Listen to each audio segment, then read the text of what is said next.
തീവ്രമായ രാഷ്ട്രീയ ചർച്ചകൾക്കും അപ്രതീക്ഷിത വഴിത്തിരിവുകൾക്കും സാക്ഷ്യം വഹിച്ച കേരള രാഷ്ട്രീയത്തിൽ PV അൻവർ MLA കോൺഗ്രസ് പ്രവേശനവുമായി ബന്ധപ്പെട്ട അഭ്യൂഹങ്ങൾ പുതിയൊരു കൊടുങ്കാറ്റിന് തിരികൊളുത്തുന്നു. വർഷങ്ങളായി ഇടതുപക്ഷ സഹയാത്രികനായി നിലകൊണ്ട അൻവർ രാഷ്ട്രീയ നിലപാടുകളിൽ മാറ്റം വരുത്തി കോൺഗ്രസിലേക്ക് ചേക്കേറാനുള്ള സാധ്യതകളാണ് ഇപ്പോൾ സജീവമായി ചർച്ച ചെയ്യപ്പെടുന്നത്. നിലമ്പൂർ മണ്ഡലത്തിൽ നിന്നുള്ള MLA എന്ന നിലയിൽ അൻവറിന്റെ ഓരോ നീക്കവും സംസ്ഥാന രാഷ്ട്രീയത്തിൽ നിർണായകമാണ്. കോൺഗ്രസ് പാളയത്തിലേക്ക് അൻവർ ചേക്കേറിയാൽ അത് കേരളത്തിലെ രാഷ്ട്രീയ സമവാക്യങ്ങളെ എങ്ങനെ സ്വാധീനിക്കുമെന്ന ചോദ്യം രാഷ്ട്രീയ നിരീക്ഷകർ ഉറ്റുനോക്കുന്നു. ഈ മാറ്റം മുന്നണികൾ തമ്മിലുള്ള ബാലൻസിനെ ബാധിക്കാനും രാഷ്ട്രീയ കൂട്ടുകെട്ടുകളിൽ പുതിയ ചലനങ്ങൾ സൃഷ്ടിക്കാനും സാധ്യതയുണ്ട്. കോൺഗ്രസ് പാർട്ടിക്കുള്ളിലെ ഗ്രൂപ്പ് സമവാക്യങ്ങളിലും ഈ നീക്കം മാറ്റങ്ങൾ കൊണ്ടുവരാൻ സാധ്യതയുണ്ട്.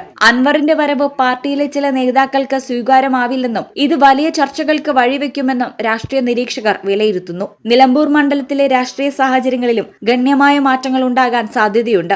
അൻവറിന്റെ രാഷ്ട്രീയ മാറ്റം മുസ്ലിം ലീഗിന്റെ നിലപാടുകളെ എങ്ങനെ സ്വാധീനിക്കുമെന്നതും ശ്രദ്ധേയമാണ്. അൻവറിനെതിരെ ഉയർന്ന ആരോപണങ്ങൾ വീണ്ടും ചർച്ചയായേക്കാം. പൊതുസമൂഹത്തിൽ നിന്നും മാധ്യമങ്ങളിൽ നിന്നും പലതരത്തിലുള്ള പ്രതികരണങ്ങൾ ഉണ്ടാകാനുള്ള സാധ്യതയുണ്ട്. ഈ മുന്നണി മാറ്റം കേരളത്തിലെ മുന്നണി രാഷ്ട്രീയത്തിൽ വലിയ മാറ്റങ്ങൾ ഉണ്ടാക്കാനാണ് സാധ്യത. ഈ ചാനൽ നിലമ്പൂർ.